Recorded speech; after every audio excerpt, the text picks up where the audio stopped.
நீங்க போட்டியிட போறீங்களா? திருச்சி கிழக்கு சார், நான் முதல்ல அரசியல் வரனா இல்லையான்னு நான் எங்கள் அம்மா முன்னாடியோ என்னோட ரசிகர் முன்னாடி சொல்கிறேன்னு சொல்லியிருக்கேன். அது சொன்னப்பறம் அதை பற்றி பேசுகிறேன். சரி, உங்களோட அரசியல் வருகை அறிவிச்சதுக்கு அப்புறம் எதை நோக்கி நீங்கள் பயணம் பண்ண போறீங்க? உங்கள் ரசிகர்களோட பெரும்பாலான கருத்து தாவேக்காக நீங்கள் நோக்கி பண்ணிக்கணும் அப்படின்னு சொல்கிறாங்க. கமெண்ட்ஸ்லையும் தாவேக்காகிற பதிவு வந்து அதிகமாக இருக்குது. எப்படி சார், யார் கூட வரணும், எந்த டைமில் வரணும், எப்படி வரணும், என்னுடைய அரசியல் நிலைப்பாடு என்னன்னு நான் ஒரு நல்ல முடிவு எடுத்திருக்கேன்.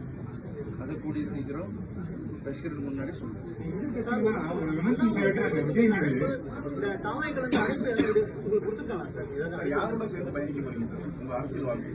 அதெல்லாம் கொஞ்சம் பர்சனல் சார், அதெல்லாம் பர்சனல் விஷயம். ஒரு சில ஃபோன் வந்திருக்கு, எல்லாம் சாப்பிட கூப்பிட்டுருக்காங்க, வாங்கன்னு சொல்லி அட்வைஸ் பண்ண கூப்பிட்டுருக்கேன். எனக்கு என்ன ட்ரெஸ் வச்சு நடக்கும்போது எல்லா கட்சி தலைவர்கிட்ட நான் போய் ஹெல்ப் கேட்டிருக்கேன் சார். எல்லாரும் வந்து எனக்கு எதிரி இல்லை, எல்லாரும் எனக்கு நண்பர் தான்.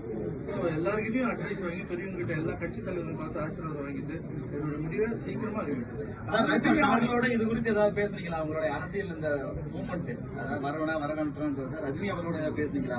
நீங்க அவர் ஆசீர்வாதம் இல்லாமல் நான் எதுவுமே பண்ண மாட்டேன் சார். ஸோ அவருடைய ஆசீர்வாதத்தோட தான் நான் எல்லாம் பண்ணுறேன். என்ன சொன்னாங்க சார்? நீங்க அரசியல் புதுசா வரவே அண்ணாமலை புதுசா கட்சி ஆரம்பிச்சிருக்காரு, வேலையை பண்றாரு சார். புரியல கட்சி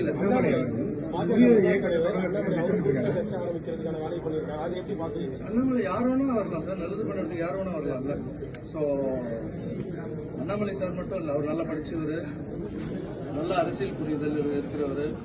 ஸோ புது புது ஆல் தி பெஸ்ட்.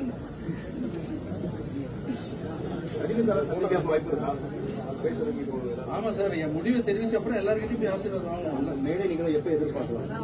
மேடை எப்போ எதிர்பார்க்கலாம்? கொஞ்சம் சீக்கிரமாகவே சார். ஏன்னா ஒரு விஷயம், ஒரு புது விஷயத்த நம்ம முன்னெடுத்து போக போறோம். அதுக்கு வந்து கொஞ்சம் டைம் எடுத்து கரெக்டான தேதி சார் உங்களெல்லாம் கூப்பிடாம சார் பண்ணிடுவோம். ஏன்னா நான் டான்ஸ் மாஸ்டர்ல இருந்து வளர்ந்த வரைக்கும் என் பத்திரிகையாளர் எல்லாருமே என் கூட வந்து சப்போர்ட்டா இருந்திருக்கீங்க. எல்லாம் என்னுடைய நல்லது கெட்டது எல்லாத்துக்கும் நீ கூட வந்திருக்கீங்க. நீங்களும் ஒரு ஃபேமிலி மெம்பர். உங்களை எல்லாரையும் கூப்பிடுவேன், எல்லா ப்ரெஸ் மீட்டும் நான் அட்டன் பண்ணுவேன், எல்லாரையும் பார்ப்பேன். ஸோ உங்ககிட்ட சொல்லாம எந்த ஒரு விஷயம் செய்வேன். விஜயோட ரசிகர்கள் தாவேக்கா தொண்டர்கள் தற்கூரின்னு சொல்லி விமர்சிக்கிறாங்க. என்ன சார்? புரியல. விஜயோட ரசிகர்கள் அதே போல தாவேக்கா தொண்டர்கள் எல்லாம் தற்கூரின்னு சொல்லிட்டு ஒரு விமர்சனம் வைக்கிறாங்க. அந்த ஒரு டேம் எப்படி பாக்குறீங்க? அதை பற்றி உங்க கருத்து? விஜய் சார் ரசிகர்கள் தற்கூரின்னு ஏன் கேட்கிறேன்னு கேட்குறீங்களா? விமர்சனம் பண்றாங்க எல்லாரும் சார். எல்லாரும் தற்கூரின்னு சொல்றது வந்து ஒருத்தர் வளர்ந்து வந்தாங்கன்னு வச்சுங்களேன், அதுக்கு ஏதாவது ஒரு தாக்கணும் வரவழைக்க கூடாதுன்றதுக்காக கூட அப்படி சொல்லலாம். மற்றவங்களுடைய பார்வையில வந்து அது தற்கூரி சார். எனக்குன்னு ஒரு பார்வை இருக்கு. அது வந்து தாவேக்காவின் அம்புக்குரியது, அது தற்கூரி இல்லை. தாவேக்காவின் ஷார்ப்பான அம்புக்குரியது. அது எப்படின்னா பெரிய மலையை உடைக்கும், நுழையாத இடத்துல நுழையும். அது என்னென்னவோ பண்ணிட்டு இருக்கு. கண்மூடி கண்ணி திறக்கிறதுக்குள்ள வந்து உட்காந்துட்டாங்க. ஸோ அது தற்கொலை இல்லை சார், தாவேக்காவின் அம்புக்குறி. கையை இப்படி வச்சு அடிச்சிட்டாங்க. ஸோ அவங்க மேல பொறாமப்படுறதா இல்லை அவங்க மேல பொறாமப்பட்டுக்கிட்டே வந்து தினமும் விமர்சிச்சுட்டே இருக்கிறதுன்னு விட்டுருங்க சார். யாரா இருந்தாலும் அவங்க எப்படி ஜெயிச்சாங்க, நம்ம என்ன பண்ணல, அவங்க என்ன பண்ணிட்டு இருக்காங்க, அவங்களோட நம்ம எப்படி ஜெயிப்போம், மக்கள்கிட்ட போய் சொல்லுங்க. அவங்க நீங்க என்ன பண்ண போறீங்க, அடுத்து வந்து நீங்க எங்க மிஸ் பண்ணீங்கன்றத மக்கள்கிட்ட சொல்லுங்க. அவங்க பார்த்து உங்களுக்கு பண்ண போறாங்க. 26 தேர்தலுக்கு பிறகு இந்த மாதிரியான ஒரு அறிவிப்பையோ மக்களுக்கு கேட்கறதுக்கான காரணம் என்ன சார்? 26 தேர்தலுக்கு அப்புறம் அரசியலுக்கு வரட்டுமா வேணாமா அப்படிங்கிறது ரசிகர்கிட்ட கேட்கறதுக்கு தேவையில்லை. அதான் முன்னாடி பதில் சொல்றேன், சும்மா ரிப்பீட் தம்பி.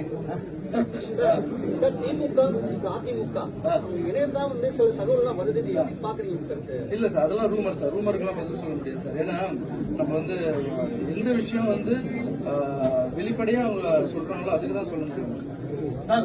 அரசியலுக்கு வந்த அப்புறம் நடிப்பிலும் உங்களோட பயணம் தொடருமா? அரசியல் வரனா இல்லையன்றது சொல்லி தான் அதுக்கப்புறம் நடிப்பின விஜய் அவர்கள் வந்து பிரஸ் மீட்டே பண்ண மாட்டாரு, தமிழ்நாடு நலன் சார்ந்த பிரச்சனைகள் தொடர்பாக இவருக்கு பேச மாட்டாரு. அதுக்கு ஏதோ ஒரு காரணம், அவருக்கு ஏதாவது சொல்ல விரும்புறீங்க? அது ஏதாவது ஒரு காரணம் இருக்கும். சும்மா வந்து உட்காந்து பேசிட்டு இருக்கிறவங்க வேணுமா இல்ல செயல்படுறது வேணுமா நீங்க தான் செய்யணும் சார். இப்ப நீங்க வந்து இப்ப உங்களுக்கு எல்லாரும் நண்பர்களா இருக்கா? ஒருவேளை அரசியல் முடிவை எடுத்த பிறகு அவங்களே உங்களுக்கு எதிரியா மாறினது இருக்கும், நிறைய பேர் விமர்சிக்கப்படுவாங்க. அந்த சமயத்துல நீங்க எப்படி செயல்படுவீங்க, என்ன மாதிரி சொல்லுங்க? சார், இப்போ இருக்கிற எல்லா அரசியல் கட்சி தலைவரும் நான் அண்ணனா பார்க்குறேன், என்னுடைய அப்பாவை பார்க்குறேன், வயசானவங்க எல்லாருமே வந்து எனக்கு வந்து சொந்த மாதிரி தான் சார் பார்க்குறேன். ஒருவேளை நான் என்னுடைய அரசியலுக்கு நான் வந்து என்னுடைய நிலைப்பாட்டை எடுத்து வைக்கும்போது அவங்க இப்போ மட்டும் என்ன அடிக்கலைன்னு நினைக்கிறீங்க, நான் வரலாமா வேணாமான்னு கேட்டதுக்கு லைட்டாக அடிக்க ஆரம்பிச்சிட்டாங்க, ஸ்மெல் எல்லாம் வருது. ஸோ இப்போ நான் விஜய் சார் பற்றி வேறு பேசியிருக்கேன்ல, இப்போ அந்த அம்புன்னு பேசியிருக்கேன், வாடகை வீடுன்னு பேசியிருக்கேன், இதுக்கெல்லாம் இன்னும் அடிப்பாங்க. அடிக்கட்டும், ஒன்றும் பிரச்சனை இல்லை. இல்லை நான் சொல்றேன் சொல்ல முடிச்சு, அடிக்கட்டும். எல்லாமே வந்து விளையாட்டு தானே, நம்மளும் நல்லா கேம் ஆடுவோம்ல, களத்துக்கு இறங்கணும்னு நம்மளும் கேம் ஆட ஆரம்பிப்போம். சார், மக்கள் ஆதரவு எப்படி இருக்குன்னு நினைக்கிறீங்க? நீங்க அரசியலுக்கு வந்தா மக்கள் ஆதரவு எப்படி இருக்குன்னு நினைக்கிறீங்க? மக்கள் ஆதரவு நான் சொல்ல மாட்டேன் சார், நீங்களே பாக்குறீங்களா, கமெண்ட்ஸ் போய் பாருங்க. நான் போட்ட வீடியோக்கு எப்படி கமெண்ட்ஸ் பண்றாங்கன்னு பாருங்க. கண்டிப்பா மக்களுக்கு யார் நல்லவங்க கெட்டவங்கன்னு தெரியும் சார். சார், நடிக்கவே முடியாது சார், இப்ப இருக்கிற சோசியல் மீடியா வளர்ந்துருச்சு சார். நீ நடிச்சா அதுக்கு உண்டான பலன் கிடைக்கும், நீ உண்மையா இருந்தா அதுக்கு உண்டான பலன் கிடைக்கும் சார். நான் நடிக்க மாட்டேன் சார், உண்மையா இருக்கேன். சில வருஷத்துக்கு முன்னாடி வந்து உங்களுக்கும் சில சீமானவர்களுக்கும் ஒரு கருத்து மோதல் இருந்தது, அது தீர்ந்துருச்சா இல்ல அவரையும் நீங்க அண்ணனா தான் பாக்குறீங்களா? அதை சொல்ல வீடியோலயே சொல்லிட்டேன்ல சார். சீமான் சார் வந்து ஃபர்ஸ்ட் பிரச்சனையா இருந்தது, அதுக்கப்புறம் ஜிகர்தண்டா பார்த்தேன், அவர் தான் அன்பு எது கொடுத்தாலும் அதீதமா இருக்கும். அண்ணன் போன் பண்ணி பேசினார், எல்லாம் டீட்டெயிலா சொல்லியிருக்கேன் சார். இங்க அரசியலுக்கு நான் வர்றது வந்து சண்டை போடுறதுக்கு வரல சார், வெறுப்பு அரசியல் பண்றதுக்காக வரல. மக்களுக்கு என்னால முடிஞ்சது பண்ணிட்டு இருக்கேன். வந்தா அதுல எப்படி எல்லாம் பண்ண முடியுன்ற ஒரே ஒரு ஆசை தான் சார். இதுக்கப்புறம் இங்க வந்து பணம் சம்பாதிக்கணும், இல்ல இது வந்து பதவியில உட்காந்துருக்கணும், அதுக்கெல்லாம் வரல சார். எனக்கு தெரிஞ்ச ஒரு 100 மாற்றுத்திறனாளிக்கு பண்றேன்னா அங்க வந்தா லட்சம் மாற்றுத்திறனாளிக்கு பண்ணுவேன் சார். எனக்கு தெரிஞ்ச கஷ்டப்படுறவங்க, சாப்பிடுறவங்க, ஒருமை நிலையில் இருக்கிறவங்களுக்கு இப்ப முடிஞ்சு 1 லட்சம் பேருக்கு பண்றேன். அங்க வந்து கோடி மெம்பருக்கு என்னால பண்ண முடியும் சார். சார், ஆனால் லைஃப் இல்லை சார். வாழும்போது மனுஷன் எப்படி வாழ்ந்தான் எப்படி செத்தான்றது தான் சார். நான் சாகும்போது ஊரே அழுவும் சார். Thank you so much.